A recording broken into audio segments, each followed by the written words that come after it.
তাদের ব্যাপারে এজন্যই বলেছে তারাই হলো ওয়ারিস, ওই জান্নাতের ওয়ারিস হলো তারাই যারা তাদের নামাজে হেফাজতকারী।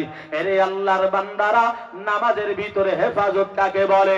মায়ার নবী বলেন এতটুকু হিসাব করা, আনতা আবুদাল্লাহা কাআন্নাকা তারা ফাইন লাম তাকুন তারাহু ফাইন্নাহু ইয়ারা।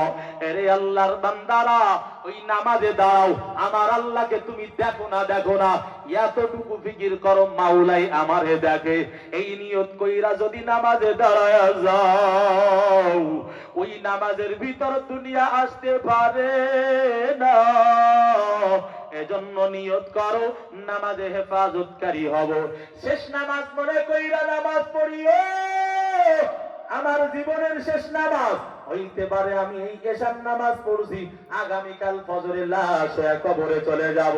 এরে আল্লাহর বান্দারা, ওই হাদি উসমান হাদি ভাই সবাই দেখেছেন জুমার নামাজ আদায় কইরা রিকশায় চড়িয়া বাসার দিকে যাই, ঘাতক পিছন দিক থেকে আইসা গুলি করিয়া দিল, আর তার আসরের নামাজ পড়া হইল না। ঠিক কি ঠিক না? এরে আল্লাহর বান্দারা, এজন্য মউত বড় কাছে, কখন মরণ আসবে কেউ বলতে পারে না। এরে আল্লাহর বান্দারা, জীবনে তো কম গুনাহ করি নাই। হাতের দ্বারা কত গুনাহ করেছি, পায়ের দ্বারা কত গুনাহ করেছি, চোখের দ্বারা কত গুনাহ করেছি, জবান দ্বারা কত গুনাহ করেছি, কানের দ্বারা কত গুনাহ করেছি, অঙ্গ প্রত্যঙ্গের দ্বারা কত গুনাহ করেছি।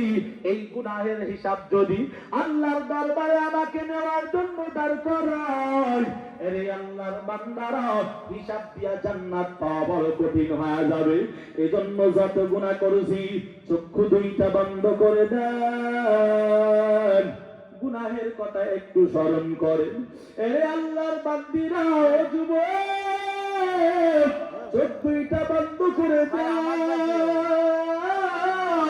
চোখ বন্ধ কইরা গুনাহের কথা স্মরণ করো।